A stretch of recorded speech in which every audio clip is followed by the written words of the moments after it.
इस वीडियो में हम बात करेंगे किसी कंडक्टर की थर्मल कंडक्टिविटी के बारे में और साथ में रेट ऑफ हीट ट्रांसफ़र क्या होता है। तो थर्मल कंडक्टिविटी क्या होती है?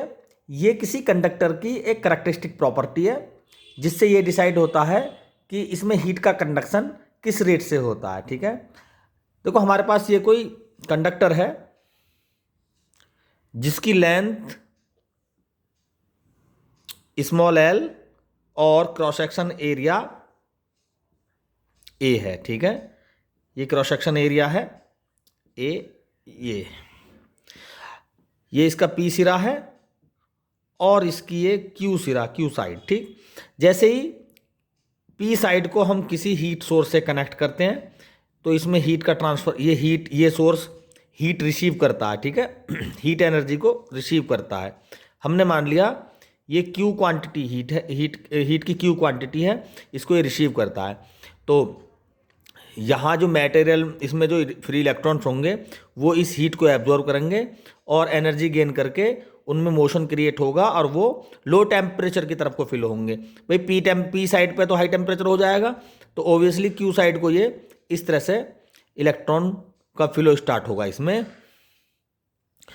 अब ये किस रेट से फ्लो होगा, यानी हीट की क्वांटिटी, कितनी क्वांटिटी किस कंडीशन में इसकी हीट की क्वांटिटी डिपेंड करेगी, कितनी हीट इसके अंदर ट्रांसफ़र हुई है।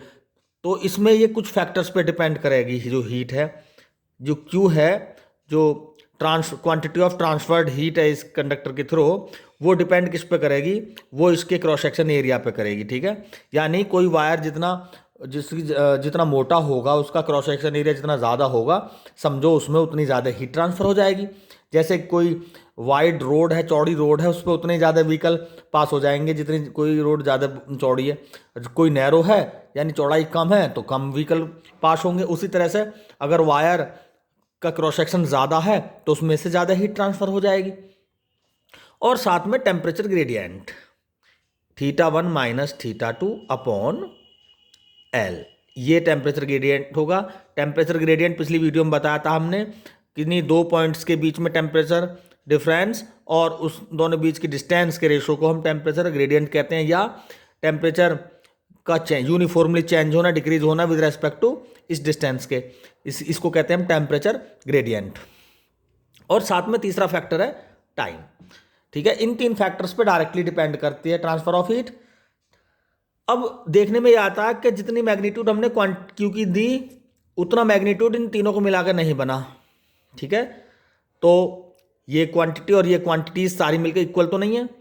तो अब इक्वल लगाने के लिए, है ना, जितना हमने जितनी हीट इधर है इतना ही मैग्नीट्यूड इस साइड भी होना चाहिए। इसका मतलब ये इक्वल क्यों नहीं है? क्योंकि 1, 2, 3 ये तीन फैक्टर्स पे डिपेंड कर रहा है फिलहाल, तो जिसको हम देख सकते हैं, आंखों से देख सकते हैं, लेंथ देख सकते हैं, इसकी टेम्परेचर डिफरेंस देख सकते हैं, इसका क्रॉस सेक्शन एरिया देख सकते हैं, कितने टाइम तक हीट का ट्रांसफर हुआ वो भी देख सकते हैं। ठीक है, लेकिन एक प्रॉपर्टी और है जो हमें दिख नहीं रही, उसको कहते हैं हम थर्मल कंडक्टिविटी। ठीक है, जैसे हम थर्मल कंडक्टिविटी के प्रॉपर्टी को हम इसमें मल्टीप्लाई कर देंगे, क्योंकि वो भी इनकी तरह डायरेक्टली डिपेंड करती है इस पर, तो उस कंडीशन में इस साइड की हीट इन सभी फैक्टरों के साथ उस प्रॉपर्टी की भी जब मल्टीप्लाई होगी तो इस साइड की प्रॉपर्टी मैग्नीट्यूड और इस साइड की मैग्नीट्यूड आपस में बराबर हो जाएगी। तो हम क्या करेंगे, उस प्रॉपर्टी को हम लेंगे यहाँ पर। तो ये हो गया KA θ1 minus θ2 T upon L। Clear? तो ये हो गया हमारा थर्मल कंडक्टिविटी K है यहाँ पर। K क्या? थर्मल कंडक्टिविटी, और यह है total magnitude of the transfer heat. ठीक, तो अब थर्मल कंडक्टिविटी को कैसे डिफाइन करें? तो अगर हम देखो, पहले तो इसकी यूनिट देख लेते हैं क्या है। K is equal to QL upon A θ1 minus θ2 into T। यहां से हम इसकी यूनिट डिसाइड कर सकते हैं, लेंथ मीटर और ये मीटर स्क्वायर, तो यहां तो मीटर बचा। तो अगर हीट को हम कैलोरी में लेंगे तो कैलोरी पर मीटर, टाइम को सेकेंड, डिग्री सेंटीग्रेड, ये इसकी यूनिट हो सकती है। ठीक है, अब इसको डिफाइन कैसे करें? अगर हम लंबाई किसी वायर की जो हमारे हाथ में है, देखो अगर हम किसी फिजिकल क्वांटिटी की डेफिनेशन क्रिएट करेंगे तो हम उसकी डेफिनेशन किसी दूसरी क्वांटिटी के साथ कंपेयर करके हम डिफाइन कर सकते हैं, उसको डेफिनेशन को ऐसे बनाते हैं। तो अगर हम लेंथ को 1 यूनिट बना दें, लेंथ को अगर हम 1 कर दें 1 मीटर, और एरिया को 1 मीटर स्क्वायर कर दें, टाइम को 1 सेकेंड कर दें, ठीक है, और साथ में θ1 और θ2 दोनों सिरों के टेम्परेचर के डिफरेंस को 1 डिग्री सेंटीग्रेड कर दें, तो क्या मिलेगा हमें? हमें जो थर्मल कंडक्टिविटी है वो किसके बराबर मिलेगी? Q के बराबर मिलेगी ना, जो मैग्नीट्यूड है कौन सी हीट की जो ट्रांसफर हुई है इस कंडक्टर के थ्रू। तो भाई के क्या है यहाँ पर? के है थर्मल कंडक्टिविटी। थर्मल कंडक्टिविटी किसके इक्वल है? क्यू के इक्वल। जो हीट ट्रांसफर हुई है उसके इक्वल क्या है? Thermal conductivity, property of material. तो थर्मल कंडक्टिविटी क्यू के बराबर कब होगी?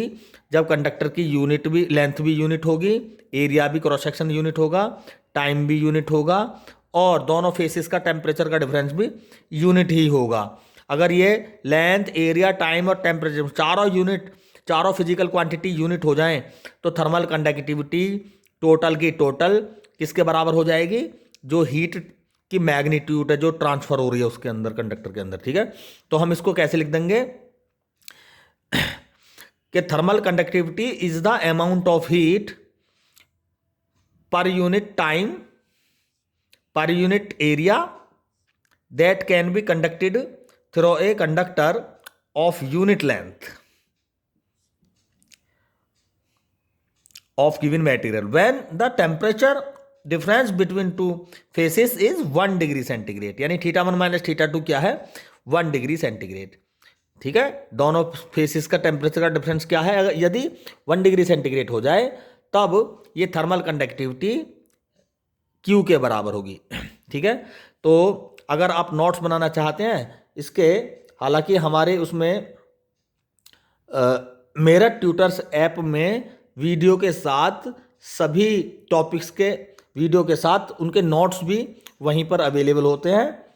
वहाँ Meerut tutors play store, Google play store पर जाकर मेरठ ट्यूटर्स ऐप डाउनलोड करें और उसमें सभी विषयों की पीडीएफ्स मिलेंगी और कुछ विषयों की पीडीएफ के साथ यूनिट वाइज वीडियोस भी अपलोड होंगी।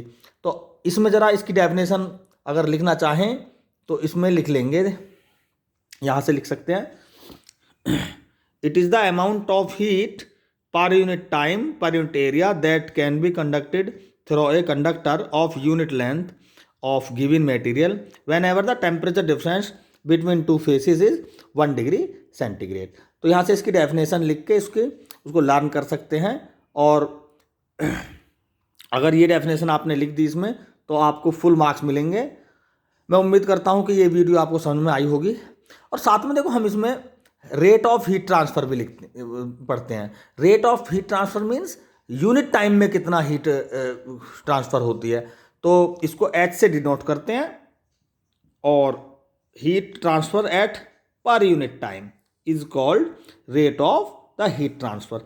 तो वही T से डिवाइड कर दो Q की वैल्यू को, तो आ जाएगा H is equal to KA θ1 minus θ2 upon L। तो ये हीट ट्रांसफर का फॉर्मूला बन जाएगा। मैं उम्मीद करता हूँ कि ये वीडियो आपको समझ में आई होगी, ये टॉपिक समझ में आया होगा। धन्यवाद।